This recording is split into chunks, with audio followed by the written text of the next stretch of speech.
So, welcome to the Sriraj IS. My name Prayag. I am the faculty in the Sriraj IS Institute. Let's start with the today's current affair that is of 7th of May 2026. आज हम daily current affairs के कुछ topics देखेंगे जो most important topics होंगे with respect to the UPSC prelims point of view. That is first is the operation Sindoor and the changing nature of the modern warfare. हमारा जो operation सिंदूर है, हमारे operation सिंदूर की जो खासियत है, हमारे ऑपरेशन सिंदूर ने जो अचीव किया है, इसके बारे में हम जानेंगे. ये कैसे हमारा एक नया मॉडर्न वॉरफेयर उभर कर आया है. Next, India to host the first India international big cat alliance summit. हमारी जो first international big cat alliance summit होती है वो हम अभी भारत में अब ऑर्गेनाइज करने जा रहे हैं. Next, dual use satellite are the blurring the lines of the modern space warfare. कैसे ये सैटेलाइट का यूज अब ड्यूअल तरीके से हो रहा है, इसके बारे में हम डिटेल्स तरीके से जानेंगे. Next, supreme court. नेक्स्ट होगा कि सुप्रीम कोर्ट ने जो रिव्यूज दिया है with respect to the election commission of India, with respect to the election commission of India and the chief election commissioner के बारे में जो अपॉइंटमेंट का जो लॉ है उसके ऊपर सुप्रीम कोर्ट ने कुछ पॉइंट्स दिए, इसको हम देखेंगे. Next, India semiconductor mission and the next frontier of the chip manufacturing. हमारा भारत चिप मैन्युफैक्चरिंग के क्षेत्र में, चिप मैन्युफैक्चरिंग के इंडस्ट्री में अब हम किस तरीके से इवॉल्व कर रहे हैं, हम कैसे हमारा आत्मनिर्भर Bharat make in India project को किस तरीके से हम इवॉल्व कर रहे हैं, इसमें हम हर कुछ एक एनालिस्ट के साथ जानेंगे. ठीक है. So first topic will be the operation Sindoor and the changing nature of modern warfare.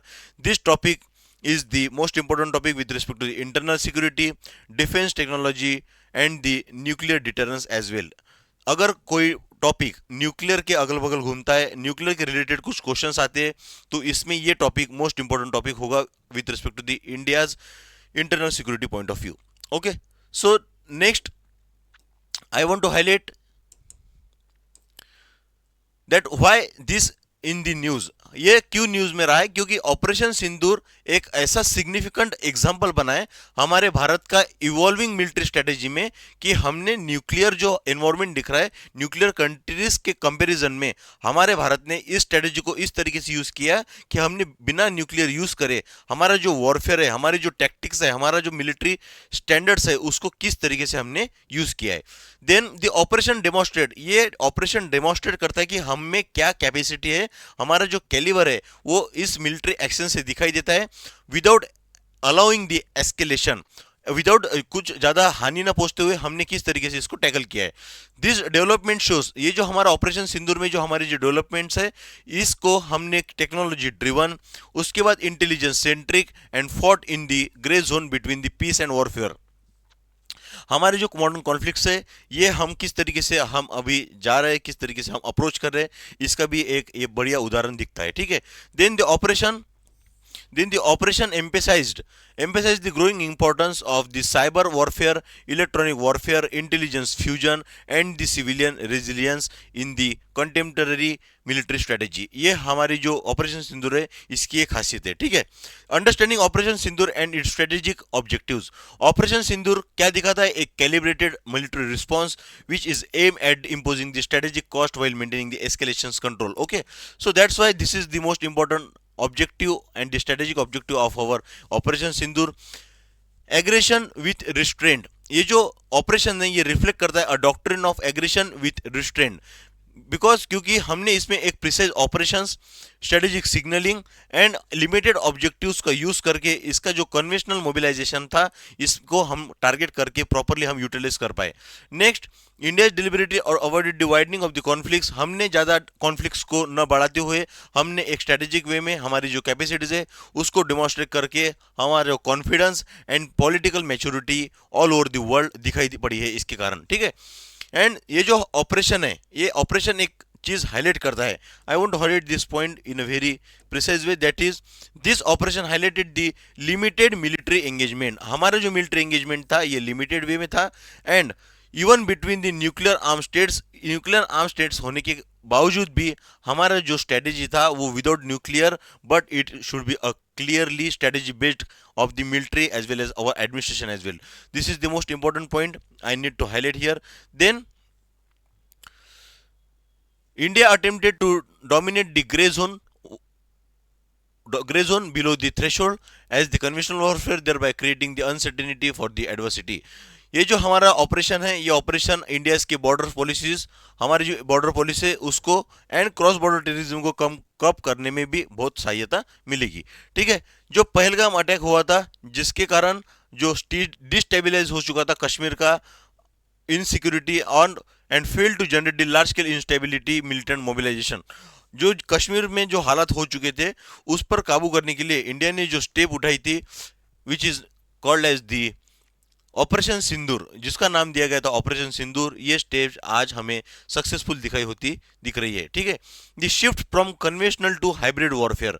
Conventional means पहले के जमाने में आपको पता होगा कि गन्स, वेपन्स के थ्रू ये वॉर लड़ा जाता था, बट आज हमने प्राइमरीली फॉट किया है एक लार्ज स्केल बेसिस पे without the inclusion of troops. Okay.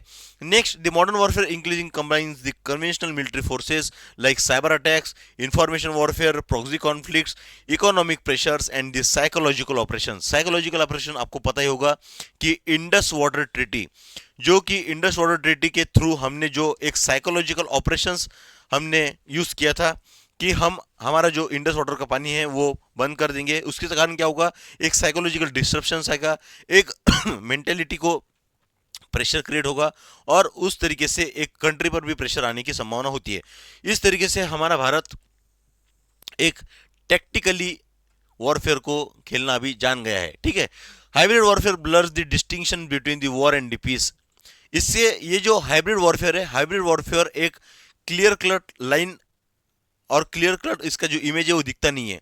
ये डाइल्यूजन होता है कि whether it is of the war which conflict between, ये वॉर है या ये पीस है, इसमें कुछ समझ ही नहीं आता है। उसके बाद states are increasingly use the non state actors, disinformation campaigns and the cyber tools. You know that India use one tactics of the disinformation, that is there will be one siren in the society. आपको drill करनी पड़ेगी, इस drill के through हम हर एक citizen को, हमारे society को अवेयर करेंगे, but it is not the miss information, it is the disinformation campaign. Okay, so this helps to tackle this situation as well and win this in conflicts of this India and Pakistan. Okay. Operation Sindhu demonstrated the future conflicts which will include the simultaneous operation across the multiple domains. Modern warfare now integrates. अब जो नया warfare हो रहा है, जो नए तरीके की जो टैक्टिक्स यूज हो रहे हैं, उसमें जो यूज हो रहा है land warfare, air power, maritime security, cyber operations, space based surveillance and the information warfare. You can read thoroughly this PDF from our www.shrirajayas.com. हमारे वेबसाइट पे ये PDF अवेलेबल है, उसको डाउनलोड करके आप एक डिटेल वे में इसकी एनालिसिस कर सकते हो। ठीक है। इसके बारे में आप जान सकते हो। ओके। नेक्स्ट, दिस जो सक्सेस है, ये जो हम स्ट्रेटेजिक वे में जो कॉन्फ्लिक्ट्स का जो दौर चल रहा है, जो ऑपरेशंस हो रहे हैं, इसमें जो सक्सेस है, हम ये क्या कोऑर्डिनेट करके एक प्रॉपर एक्शंस लेके कर सकते हैं। ओके। नेक्स्ट पॉइंट, पॉज करना। Next point, success increasingly depends on the interoperability and the coordinated action between the all branches of the armed forces. Multi-domain operations improve the operational speed, precise intelligence sharing and the strategic flexibility. Next point I want to highlight in this, that is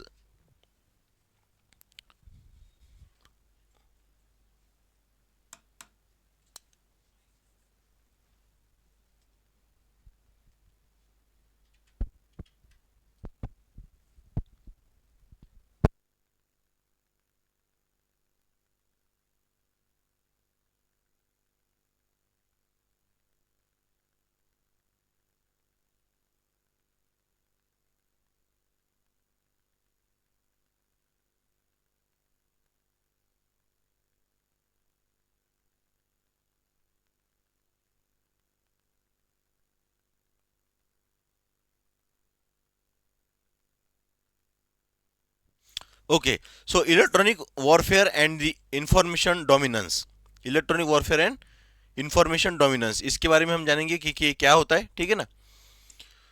electronic warfare systems were use to disrupt the communication. Electronic जो system है इसके through क्या होता है, communication system को disruption करने के लिए, इसको बिगाड़ने के लिए यूज होता है, जैसे कि radar jamming, signal interception, navigation disruption and the communication interference.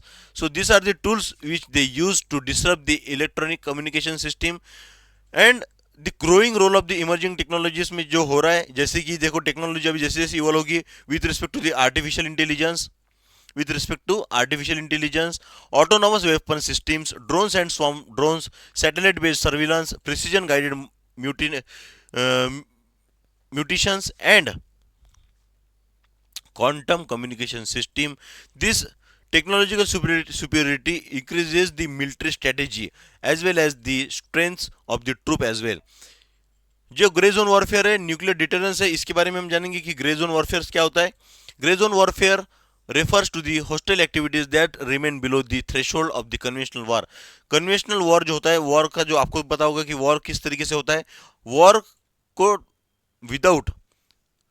Without handle करते बिना, मीन्स वॉर की तरफ न जाते हुए उसके प्रीवियसली जो स्टेप्स ली जाती है, which includes cyber attacks, proxy terrorism, information warfare, economic coercion. These all are the grey zone warfare techniques which are used in the conflicts as well while during the operations. Then nuclear deterrence and the limited conflict, इसके बारे में हम जानेंगे। India nuclear doctrine क्या है देख लो, कि India ने जो अडॉप्ट किया था nuclear doctrine in the January 2003 following the Pokhran 2 nuclear test.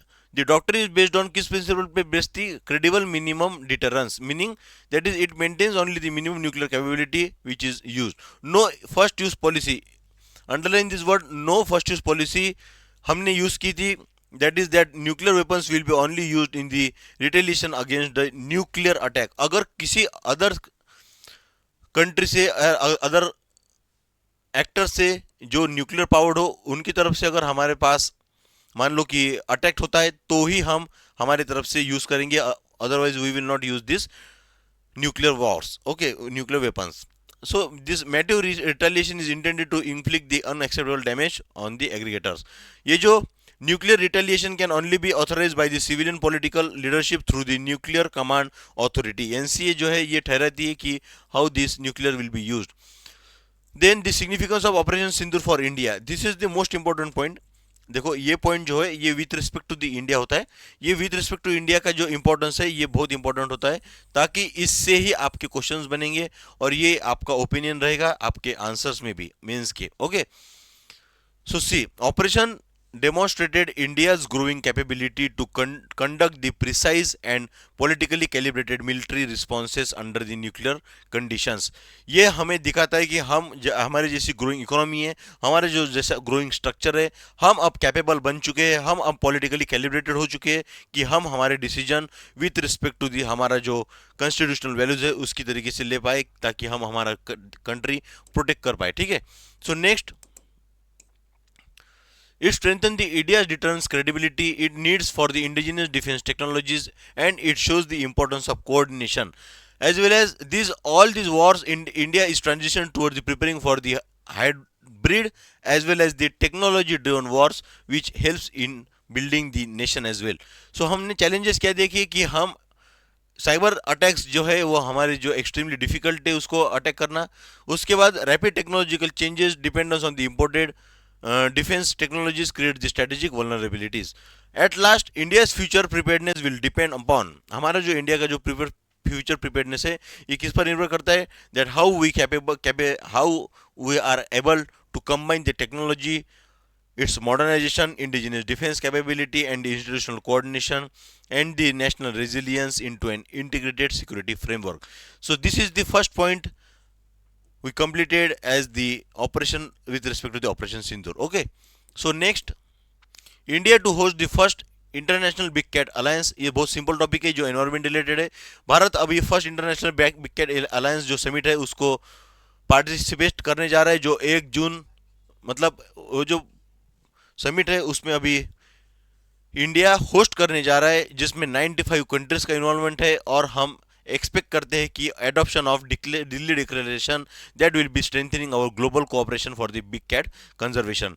International big cat alliance ये जो है लॉन्च किया था बाय इंडिया इन 2023।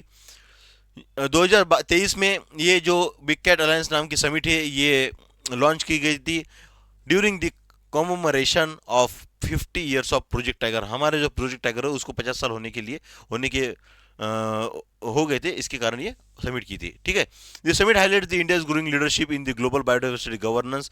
हमारी जो ग्लोबल बायोडाइवर्सिटी गवर्नेंस है उसमें हमारा भारत का कैसा एक ग्रोइंग लीडरशिप की क्वालिटी दिखती है, as well as the wildlife diplomacy. Big cat alliance क्या होती है कि बिग कैट अलायंस जिसमें हम इस डिफरेंट स्पेसिस को, जो कैट की जो स्पेसिस है, हम उसके प्रोटेक्शन के लिए और उस हैबिटेट्स को सिक्योर और प्रॉपर प्रोटेक्ट करने के लिए हम ये यूज करते हैं, जैसे कि tiger, lion, leopard, snow leopard, cheetah, jaguar and puma. These are the 7 types of cats which come under the International Big Cat Alliance. It was launched by the Prime Minister of India, that is Shri Narendra Modi, on the 9th April 2023. 2023 में ये launch किया गया था। The alliance seeks to create the cooperation among the range countries, conservation organization and scientific institutions. अब इसका M जानेंगे, M क्या होता है। इसका एम है कि strengthen the wildlife conservation through scientific research, habitat restoration, anti poaching measures, technology sharing and conservation financing. ये इसका मेन एम है of the international big cat alliance का। ओके, सो नेक्स्ट ऑब्जेक्टिव्स क्या है कि ये प्रपोज कर रहा है that it aims to strengthen the international cooperation by protecting the big cat species and ecosystem. Delhi declaration जो एक्सपेक्ट कर रहे हैं, it will be mostly focus on landscape based conservation, habitat connectivity, transboundary conservation, combating illegal wild life trade, scientific cooperation and technology sharing, community participation in conservation. So ये जो summit है इसका ये काम है। इसके बाद हम देखेंगे कि modern technologies such as AI based wildlife monitoring, AI based wildlife monitoring पे हम काम कर रहे हैं, like tracking, drones and GIS mapping are expected to become the important tools for the conservation cooperation। ये जो tools है, ये जो मॉडर्न टूल्स है, ये हमारा स्ट्रेंथ बनना, हम कोशिश करें कि ये हमारी स्ट्रेंथ बने और इसके ऊपर हम भारत जैसी कंट्री काम करें। ठीक है, conservation financing and sustainable livelihood support for the local communities also are expected to revive as a major intention। okay, so importance of big cat conservation, इसका क्या है, ये एपेक्स प्रेडिटर होते हैं जिसके कारण ये बहुत इंपॉर्टेंट रोल प्ले करते हैं इकोलॉजिकल बैलेंस रखने में। हमारे जो एनवायरमेंट का सबसे मोस्ट इंपॉर्टेंट पार्ट होता है ecological balance. It also regulate the herbivores population as well as to prevent the ecological degradation which is caused by the overgrazing and the habitat destruction। ये जो है बिग कैट्स ये umbrella species है क्योंकि इसके because protection of their habitats are also protect the several other species living within the same ecosystem. अगर ये एक इकोसिस्टम है, अगर इस एक इकोसिस्टम में डिफरेंट टाइप्स के अगर हम प्राणी देखते हैं, मीन्स एनिमल्स देखते हैं, तो इनको भी प्रोटेक्ट करना एक जिम्मेदारी बनती है ताकि हर एक इसका जो इकोलॉजिकल बैलेंस है, जो डिपेंडेंस होता है इकोलॉजिकल बैलेंस का, इसके ऊपर परिणाम ना पड़े। ठीक है, so next forest ecosystem supporting the big cats contribute significantly to the carbon sequestration, water conservation, climate regulation and the biodiversity protection। so this is the most important feature of this international big cat alliance। ठीक है, so हमने इसको देखा है। Next, India's role in the wildlife conservation, Bharat का बहुत important role रह चुका है। जो 1973 में इंडिया ने प्रोजेक्ट टाइगर लॉन्च किया था, उसके बाद हमारा जो NTCA है, नेशनल कंजर्वेशन अथॉरिटी जो है, जो प्रोजेक्ट टाइगर के लिए बनाया गया था। India is currently host more than 70% of the world tiger. Bharat के पास जो शेर जो टाइगर्स है वो सबसे ज़्यादा पाए जाते हैं, more than 70%। India is evolving in the conservation of related to the Asiatic lions, snow leopards, elephants, cheetah री इंट्रोडक्शन। ठीक ना, चीता री आपको पता होगा कि हमने MP में, मध्य प्रदेश में चीता का री इंट्रोडक्शन किया था। क्या चैलेंजेस होती है, हैबिटेट लॉस होता है, हैबिटेट फ्रेगमेंटेशन होता है, ह्यूमन लाइक कॉन्फ्लिक्ट के कारण बहुत चैलेंजेस देखे जाते हैं, इलीगल वाइल्ड लाइफ ट्रेड होता है एंड पोचिंग होता है, क्लाइमेट चेंज, ऐसे अलग अलग and extensions of the international borders across the countries. उसके कारण क्या होता है, ये चैलेंजेस देखे जाते हैं बिग कैट कंजर्वेशन के थ्रू। वे फॉरवर्ड क्या होना चाहिए कि हमने एक ट्रांसबाउंड्री है इसका कंजर्वेशन करना चाहिए, इसको स्ट्रेंथन करना चाहिए, इसके मॉनिटरिंग जो अप्लायंसेस है, हम जो सर्विलांस है उसको बढ़ाना चाहिए। साथ में हमने जो कॉरिडोर्स बनाए जो क्योंकि उस कॉरिडोर्स को प्रॉपरली रेगुलेट करना है, इन्वेस्टमेंट बढ़ानी चाहिए ताकि हमारा जो कंजर्वेशन फाइनेंसिंग हो, इन पे जो साइंटिफिक रिसर्च हो इसके काम आए। And AI driven wildlife tracking is the most important thing for the conservation management through the technology as well. जैसे हमने वंतारा नाम का जो एक नया इंस्टीट्यूट खोला है, ऑनरेबल श्री अंबानी का जो कंसेप्ट है उनको बहुत बढ़िया है, उन्होंने इस कंजर्वेशन को प्रॉपरली एक दिशा दी है, ठीक है। सो इसका कंक्लूजन ये है कि this is the most important step toward the strengthening of the global biodiversity governance and the wildlife conservation cooperation. Nearly 95 countries under the common platform, इस पे आपको तो पता है बताया गया था। And also preserving the ecosystem, climate stability, biodiversity and the human wellbeing. एक क्वेश्चन देखा जाएगा, it is launch by the India in 2023 during the commemoration of 50 years of Project Tiger. Correct. The alliance focuses mostly on the tiger conservation only in Asia. It is not. It is incorrect. Then the alliance promotes the international cooperation for the habitat restoration and anti-poaching measures. This is the correct point. So first and three will be the correct answer of this question. Okay. So next, let's start with the new topic, that is dual use satellites are blurring the lines of the modern space warfare. ये जो topic है, ये topic science and technology point of view से है, ठीक है ना। और इसमें एक ही बात मैं हाईलाइट करना चाहता हूँ कि जो ड्यूअल यूज सैटेलाइट्स है ये increasingly become the modern warfare tactics and technology driven हथियार जो बोल सकते हैं हम, इंस्ट्रूमेंट्स हो सकते हैं, ठीक है ना। So that's why see what are the dual use satellites. Dual use satellites होती क्या है, जो civilian, commercial as well as military intelligence के पर्पज में काम हो उसको बोलते हैं ड्यूअल यूज सैटेलाइट्स, जिसका जो प्रोवाइड करती है GPS and navigation, internet connectivity, weather forecasting, remote sensing and communication services. The same systems can provide military surveillance, precision targeting and intelligence gathering के लिए भी ये मोस्ट इंपॉर्टेंट टूल्स देखी गई है, ठीक है। So next,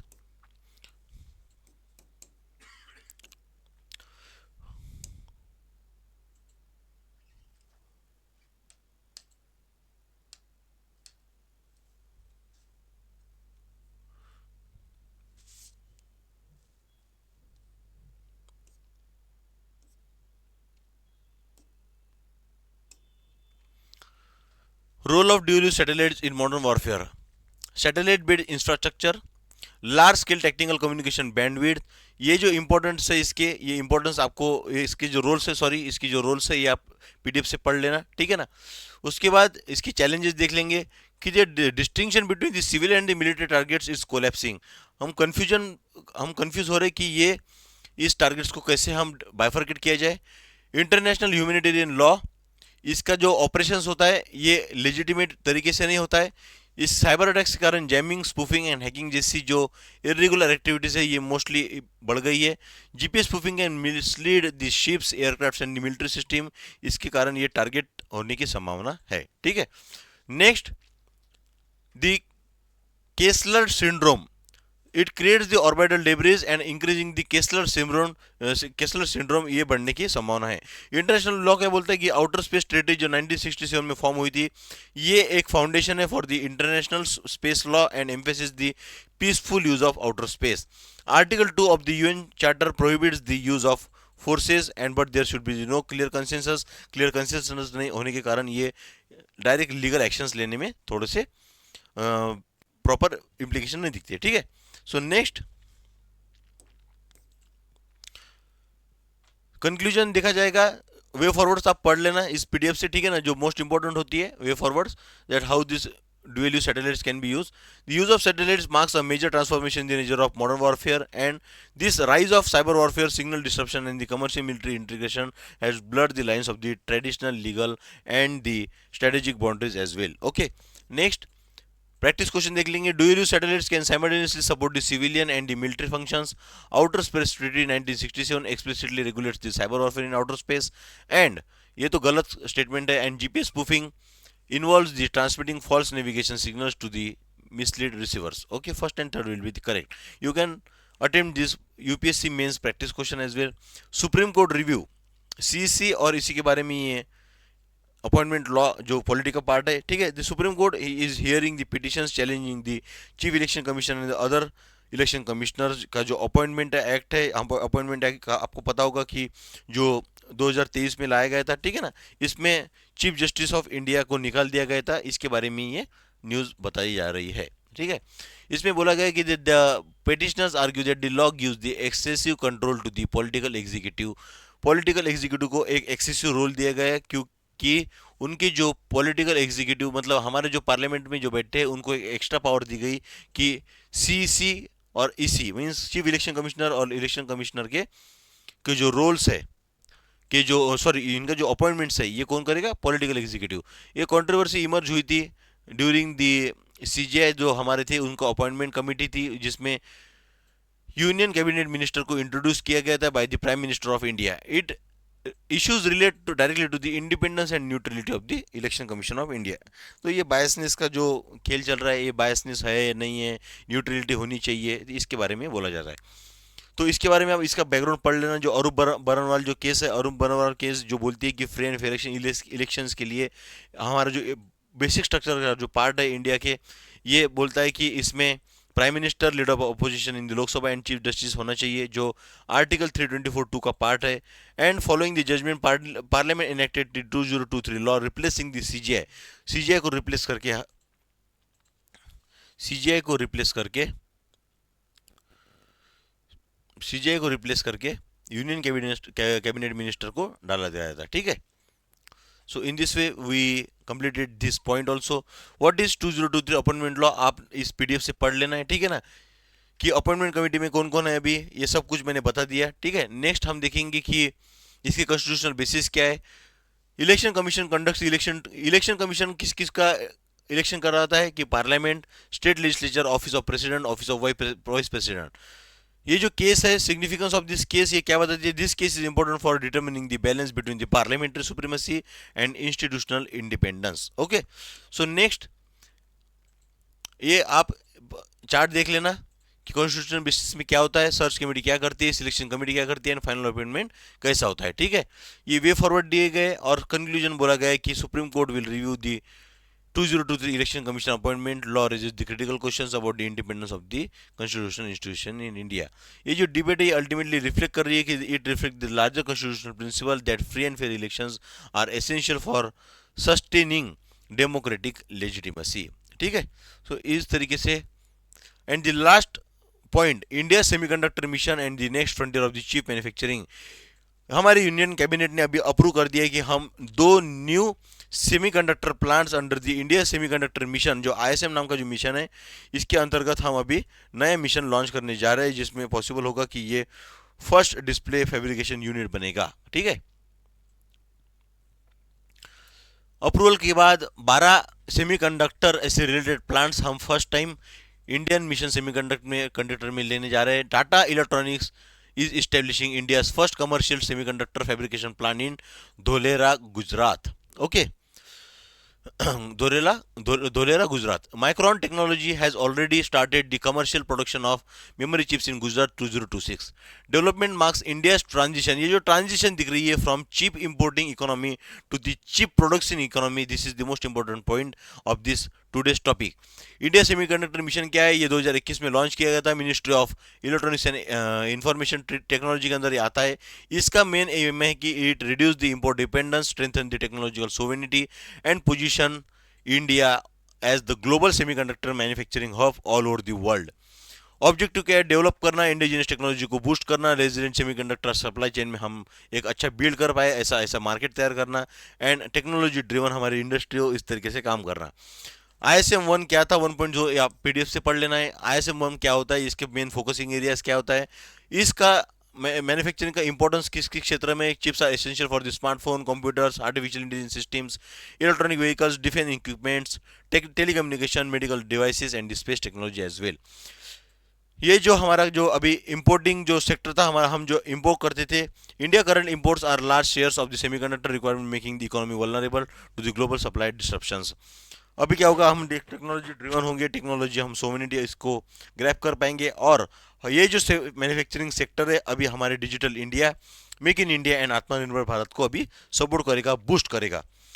the sector can generate the high skill employment and the boost the advanced manufacturing capability. Semiconductor capability is increasingly linked with the geopolitical strategic influence. Okay, ये challenges है कि high capital intensive and technology complex होगा, but कुछ नहीं, हम India कर लेंगे. Strong competition है with respect to the Taiwan, South Korea, China and United States. Massive investment लगेगी इंफ्रास्ट्रक्चर में, इलेक्ट्रिसिटी, अल्ट्रा प्योर वाटर लगेगा, क्योंकि ये मैन्युफैक्चरिंग सेक्टर है. India still lakhs the mature ecosystem for semiconductor grade material. Dependence जो था हमारा फॉरेन टेक्नोलॉजी पे, वो थोड़ा सा हमें कभी प्रॉपरली मेंटेन रखना पड़ेगा, थोड़ा सा हमें उस पर फोकस करना पड़ेगा. Skill work force shortages in the advance chip engineering. Okay, so जो पॉलिटिकल टेंशंस जो भी बढ़ रहे हैं उसके कारण हमारा जो सेक्टर है उसके थोड़ा डिस्ट्रप्शंस आ सकते हैं, but no issues. India semiconductor will become the most powerful sector of our India. Next, research and development में हम काम करेंगे, इंडिजिनियस सेमीकंडक्टर को प्रोड्यूस करेंगे. Advance chip designing, fabrication and electronics manufacturing को हम प्रॉपरली इसको यूज करेंगे. इसमें जो सेमीकंडक्टर में जो प्रमोट करने जा रहे हैं कि ensure stable support policy with the long term incentives for the investors को हम properly policy making and policy formulation के थ्रू उनको एंगेज करने की कोशिश करेंगे. Focus is on the advance semiconductor technology including AI का यूज करके हम इसको और बूस्ट करने की कोशिश करेंगे. हमारा जो कंक्लूजन है कि हम अब technology driven, self reliant and advance manufacturing की तरफ जा रहे हैं. आईएसएम 2.0 ये हमारा एक भारत का जो आने वाला जो सेक्टर होगा, जो इकोनॉमी की वो बूस्ट करेगा, एज वेल एज सेमीकंडक्टर है become central not only to the economic growth but also the national security, digital sovereignty and the geopolitical competitiveness as well. So इसके रिलेटेड हम एक क्वेश्चन देख लेंगे कि that the India semiconductor mission was launch under the ministry of MIT बोलते हैं इसको, ठीक है ना. India to focus only on the semiconductor fabricate and plants. ये ओनली बोल दिया means it is the extreme word use in this sentence, that is extreme word only.